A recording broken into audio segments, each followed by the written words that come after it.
Hello, hello, everybody les amis, salut, c'est Sébastien sur Actualia, on YouTube et www.actualia.fr. Salut à vous, installez-vous confortablement parce qu'aujourd'hui, on va parler d'un truc qui va vous retourner le cerveau. Bon, attention, retourner le cerveau au sens propre comme au sens figuré d'ailleurs. Vous avez sûrement remarqué que l'intelligence artificielle, vous les voyez par la l'IA, est partout en ce moment. Mais vous vous êtes déjà demandé comment, oui, comment on pouvait la rendre encore plus intelligente. C'est quoi ce truc-là, Sébastien? Eh bien, les petits génies de chez Monsieur Google Research ont trouvé la réponse à tout cela en allant copier directement sur le meilleur processeur du monde, notre propre cerveau. Et oui, puisqu'il faut dire ce qui est, rien ne vaut un cerveau humain, pour le moment. Voici un zoom complet sur leur dernière avancée en neurosciences computationnelles. Waouh! La frontière entre la machine et l'humain est en train de devenir super fine. Et c'est là où ça c'est phénoménal. C'est que petit à petit, donc eh bien, l'intelligence artificielle va être aussi bien, voire peut-être supérieure à notre cerveau, le cerveau humain. Alors, étape 1 de chez Monsieur Google, le grand décodage ou comment cartographier le cerveau au Microsoft. Jusqu'ici, on essayait de comprendre le cerveau, son fonctionnement. C'était un peu comment regarder une ville depuis l'espace. On voyait les grandes avenues, mais impossible de savoir ce qui se tramait dans les salons des gens, tout simplement. Alors, eh bien, Google a voulu être un peu plus intrusif puisque Google a décidé de changer de focale. Leurs chercheurs ont réussi, écoutez bien, l'exploit de cartographier le système nerveux avec une précision absolument dantesque, en descendant jusqu'à l'échelle de la synapse individuelle. Vous savez, les mini-connexions par lesquelles vos neurones, eh bien, tout simplement, s'envoient des textos. Bon, pas des textos par téléphone, mais des textos chimiques. Alors, le but de tout ça, eh bien, voir exactement comment l'information circule, à quel endroit elle ralentit et par quelle passe et où elle passe pour créer une pensée, un réflexe ou tout simplement créer vos souvenirs, un souvenir que vous avez enfoui dans votre cerveau. Mais alors, le résultat dans tout ça, eh bien, ça donne une carte ultra détaillée qui fait passer Monsieur Google Maps pour un dessin d'enfant. C'est de la biologie de pointe, mais mixée avec une puissance de calcul informatique hallucinante. Maintenant, on va passer à l'étape 2, le Zap Bench, le crash test des algorithmes. Avoir une belle carte, c'est cool, c'est sympa. Mais savoir si on a compris comment fonctionnent les voitures qui roulent dessus, eh bien moi je dirais que c'est encore mieux. C'est là qu'entre en scène ce fameux truc qui s'appelle le Zap Bench. Mais qu'est-ce que c'est ça, Seb? Eh bien, derrière ce nom un peu geek se cache un outil public révolutionnaire que M. Google a mis à disposition de plus de la communauté scientifique. Ces temps-ci, Google fait des choses, mais une partie des choses qu'il fait, eh bien, donc, il les fait participer à la communauté scientifique. C'est pas mal. Zapbench, c'est quoi concrètement? Eh bien, c'est une sorte de bande d'essai, en fait, un benchmark pour les intimes.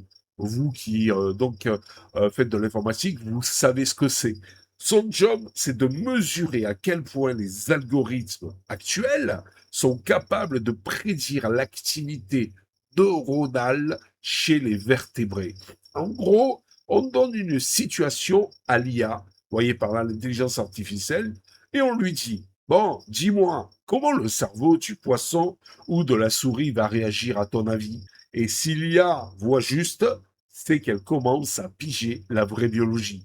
Cet outil public va permettre à des chercheurs du monde entier de s'affronter, gentiment, hein, pour créer les modèles les plus fidèles de la réalité. Et c'est là que nous arrivons à l'étape 3.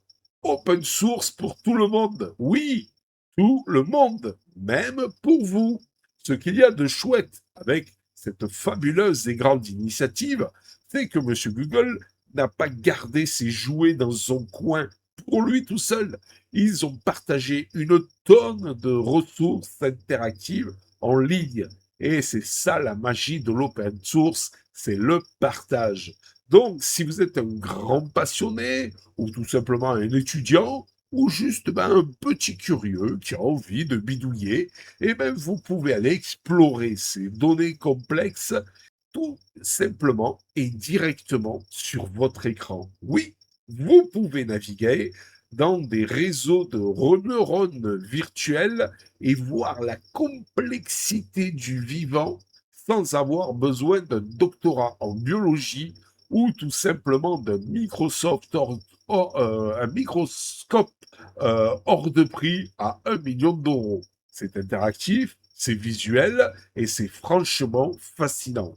Le boss final, eh bien, tout simplement optimiser l'intelligence artificielle grâce à la biologie. Bon, d'accord, c'est très beau tout ça. Mais pourquoi Monsieur Google dépense des millions là-dedans? Ah, en voilà une question, Kennywood. Eh bien, c'est tout simplement pour une raison très simple. Le biomimétisme. Hop, hop, hop. Actuellement, les modèles d'intelligence artificielle, comme ceux qui font tourner les chatbots ou les générateurs d'images, eh bien, consomment une énergie monstrueuse et ont besoin de milliards de données pour apprendre un truc tout bête. À côté, votre cerveau eh ben, fonctionne avec l'équivalent énergétique d'une petite ampoule, vous savez, celle que vous avez dans votre frigo, et apprend une langue en quelques années à peine.